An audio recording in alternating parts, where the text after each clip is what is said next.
Welcome to student tutorial. প্রিয় শিক্ষার্থীরা, West Bengal বোর্ডের অষ্টম শ্রেণীর পরিবেশ ও বিজ্ঞানের গুরুত্বপূর্ণ প্রশ্ন উত্তর সহ আলোচনা করছি আজকে।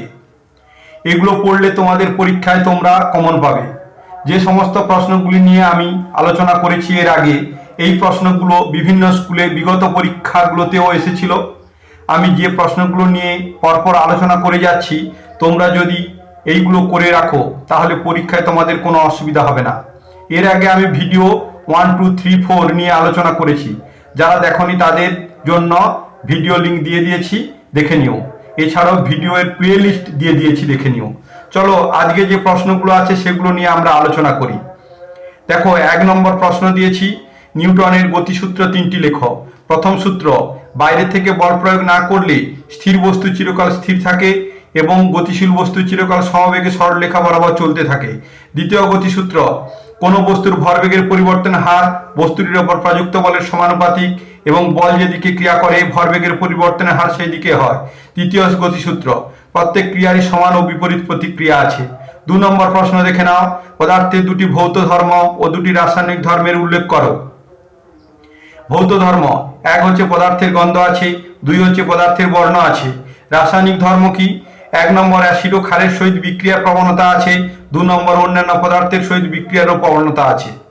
3 নম্বর প্রশ্ন দেখে নাও, খুবই গুরুত্বপূর্ণ প্রশ্ন, তাপমোচী রাসায়নিক পরিবর্তন কাকে বলে, উদাহরণ দাও। যেসব রাসায়নিক বিক্রিয়ায় তাপ উৎপন্ন হয় তাকে তাপমোচী রাসায়নিক বিক্রিয়া বলে। যেমন সালফার ডাই অক্সাইড SO2 বাইরে অক্সিজেনের উপস্থিতিতে দহন করলে সালফার ট্রাই অক্সাইড SO3 ও তাপ উৎপন্ন হয়। সমীকরণটা দিতে হবে, 2SO2 plus O2 equal to 2SO3 plus তাপ। এইরকম তোমরা সমীকরণটা লিখবে। এরপরে 4 নম্বর প্রশ্ন, তাপগ্রাহী রাসায়নিক পরিবর্তন কাকে বলে, উদাহরণ দাও। যেসব রাসায়নিক বিক্রিয়ায় তাপ শোষিত হয় তাকে তাপগ্রাহী বা তাপশোষী রাসায়নিক বিক্রিয়া বলে। যেমন সূর্যালোকের উপস্থিতিতে মিথেনের সঙ্গে ক্লোরিনের বিক্রিয়ায় মিথাইল ক্লোরাইড ও HCl উৎপন্ন হয় এবং তাপ শোষিত হয়। বিক্রিয়াটি দেখে নাও, CH4 methane plus Cl2 chlorine, তীর চিহ্ন দিয়ে CH3Cl প্লাস HCl মাইনাস তাপ, এর বিয়োগ চিহ্ন তাপ লিখবে। 5 নম্বর প্রশ্ন, জারক পদার্থ বিজারক পদার্থ কাকে বলে, উদাহরণ দাও। উত্তর দেখে নাও, জারণ বিজারণ বিক্রিয়ায় যে পদার্থ নিজে বিজারিত হয় তাকে জারক পদার্থ বলে। যেমন FeCl3, CO, দুটো উদাহরণ দিয়েছি। এরপরে দেখে নাও বিজারক পদার্থ। বিজারক পদার্থ, জারণ বিজারণ বিক্রিয়ায় যে পদার্থ নিজে জারিত হয় তাকে বিজারক পদার্থ বলে, উদাহরণ H2S। 6 নম্বর প্রশ্ন দেখে নাও, গ্লোবাল ওয়ার্মিং বলতে কি বোঝো?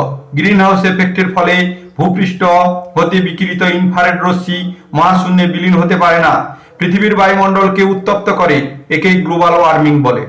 7 নম্বর প্রশ্ন দেখে নাও, 2টি গ্রিন হাউস গ্যাসের নাম লেখো। 1 নম্বর হচ্ছে কার্বন ডাই অক্সাইড CO2, 2 নম্বর হচ্ছে মিথেন CH4। 8 নম্বর প্রশ্ন দেখে নাও, বয়ঃসন্ধিকাল কি? মানুষের জীবনে শৈশব পরবর্তী সময়ে 10 থেকে 19 বছরের মধ্যে হরমোনজনিত কারণে বালক ও বালিকার শরীর ও মনের বেশ কিছু পরিবর্তন ঘটতে শুরু করে, যেমন গলার স্বর, উচ্চতা ইত্যাদি। এই অবস্থাকেই বয়ঃসন্ধিকাল বলে।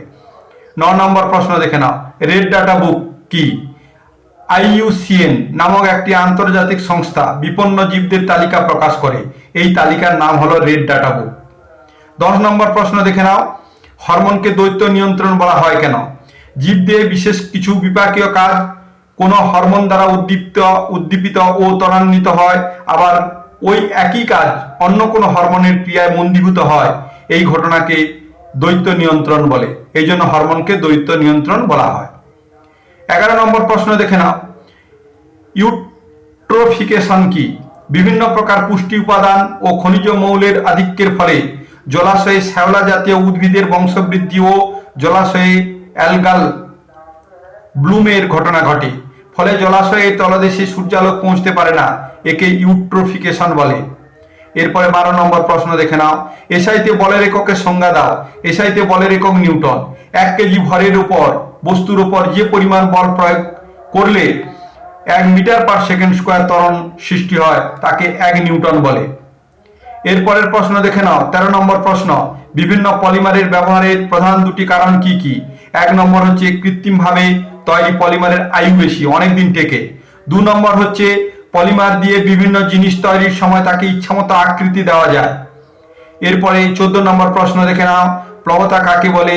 স্থির তরলে আংশিক বা সম্পূর্ণ নিমজ্জিত অবস্থায় কোনো বস্তুর ওপর তরল কর্তৃক প্রযুক্ত ঊর্ধ্বমুখী ঘাতকে প্লবতা বলে।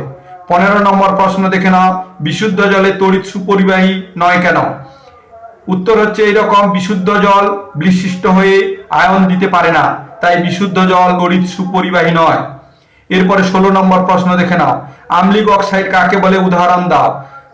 অধাতব অক্সাইডগুলি জলে দ্রবীভূত হয়ে অ্যাসিড উৎপন্ন করে, এই অধাতব অক্সাইডগুলিকে আম্লিক অক্সাইড বলে, যেমন SO2 সালফার ডাইঅক্সাইড। 17 নম্বর প্রশ্ন দেখে নাও, তড়িৎ লেপনের সময় কাকে অ্যানোড ও কাকে ক্যাথোড রূপে ব্যবহার করা হয়? তড়িৎ লেপনের সময় যে ধাতুর প্রলেপ দিতে হবে তাকে অ্যানোড রূপে, আর যে ধাতুর ওপর প্রলেপ দিতে হবে তাকে ক্যাথোড রূপে ব্যবহার করতে হবে।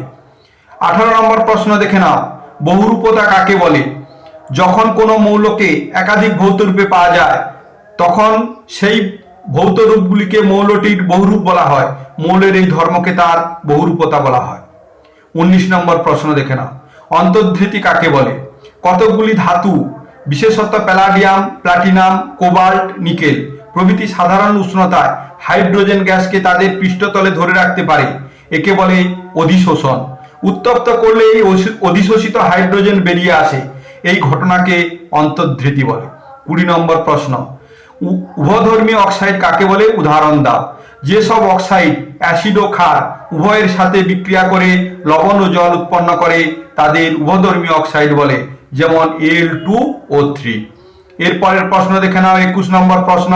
21 নম্বর প্রশ্নে কি বলা হয়েছে? Cu+H2 তীরচিহ্ন Cu+H2O রাসায়নিক বিক্রিয়াতে জারক দ্রব্য ও বিজারক দ্রব্য চিহ্নিত করো। দেখো আমি সমীকরণটা লিখেছি, Cu+H2 তীরচিহ্ন দিয়েছে Cu+H2O। দেখো বাম দিকে তীরচিহ্নের বাম দিকে H2 আর H2O ডান দিকে, এইরকম ভাবে তীরচিহ্ন দিয়ে উপরে লিখবে জারণ, আর নিচে দেখো বাম দিকে রেখেছে দেখো Cu এবং ডান দিকে Cu, এই দুটো এরকম তীরচিহ্ন দিয়ে নিচে লিখবে বিজারণ। এরপরে নিচে লিখবে জারক দ্রব্য CO আর বিজারক দ্রব্য H2।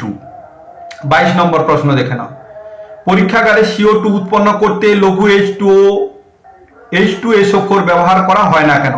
মানে পরীক্ষাগারে কার্বন ডাই অক্সাইড করতে সালফিউরিক অ্যাসিড H2SO4 সালফিউরিক অ্যাসিডের সংকেত ব্যবহার করা হয় না কেন? লঘু H2SO4 ব্যবহার করলে প্রথমে সামান্য CO2 গ্যাস বেরোবার পর বিক্রিয়া বন্ধ হয়ে যাবে, কারণ CaCO3 এর সঙ্গে লঘু H2SO4 এর বিক্রিয়ায় উৎপন্ন ক্যালসিয়াম সালফেট CaSO4 জলে খুব একটা দ্রাব্য নয় বলে মার্বেলের টুকরোর উপর CaSO4 এর পাতলা আস্তরণ পড়ে যায়, ফলে মার্বেল আর অ্যাসিডের সংস্পর্শে আসতে পারে না, বিক্রিয়া বন্ধ হয়ে যায়। 23 নম্বর প্রশ্ন দেখে নাও, বাড়িতে বজ্র নিরোধক ব্যবহারের কারণ কি? বাড়িকে বজ্রপাতের হাত থেকে রক্ষা করার জন্য বজ্র নিরোধক ব্যবহার করা হয়। বজ্রপাত হলেও বজ্র নিরোধকের মধ্য দিয়ে তড়িৎ মাটিতে চলে যায়, এতে বাড়ির বিশেষ করে কোনো ক্ষতি হয় না, বাড়িতে থাকা বৈদ্যুতিক সরঞ্জাম সুরক্ষিত থাকে। 24 নম্বর প্রশ্ন দেখে নাও, বন কাটলে পরিবেশের কি কি ক্ষতি হয়? 1 নম্বরে লিখেছি বায়ুতে অক্সিজেনের পরিমাণ কমে যাবে, 2 নম্বরে লিখেছি বৃষ্টিপাতের পরিমাণ কমে যাবে, 3 নম্বরে বন্য প্রাণীর বাসস্থান কমে যাবে, 4 নম্বর ভূমিক্ষয় বেশি হয় বা হবে, আর 5 নম্বর পৃথিবীর গড় উষ্ণতা বৃদ্ধি পায়, যাকে বলা হয় গ্লোবাল ওয়ার্মিং, পৃথিবীর গড় উষ্ণতা বৃদ্ধি পেয়ে যাবে। এবার 25 নম্বর প্রশ্ন দেখে নাও, সংকট কোণ কাকে বলে? ঘন মাধ্যম থেকে লঘু মাধ্যমে প্রতিষ্ঠিত হওয়ার সময় আলোক রশ্মি দুই মাধ্যমে বিভেদ তলে যে বিশেষ কোণে আপতিত হলে প্রতিষ্ঠিত রশ্মি দুই মাধ্যমের বিভেদ তল ঘেঁষে যায় তাকে মাধ্যম দ্বয়ের সংকট কোণ বলে। এই ছিল তোমাদের প্রশ্ন 2 নম্বরের প্রশ্ন উত্তরের 25টা প্রশ্ন। প্রশ্নগুলি খুবই গুরুত্বপূর্ণ, করে রেখো, পরীক্ষায় কোনো অসুবিধা হবে না। ভিডিওটা ভালো লাগলে লাইক করো, কমেন্ট করো, বন্ধুদের শেয়ার করো, আর যারা চ্যানেলটি সাবস্ক্রাইব করনি তারা চ্যানেলটি অবশ্যই সাবস্ক্রাইব করে পাশে থাকা বেল বটনের অল নোটিফিকেশন অন করে নাও, তাহলে পরবর্তী গুরুত্বপূর্ণ ভূগোল ও ইতিহাসের ভিডিওগুলো যথাসময়ে পেয়ে যাবে। ভালো থেকো, সুস্থ থেকো, নেক্সট ভিডিওতে আবার দেখা হবে। Thank you watching the video, by.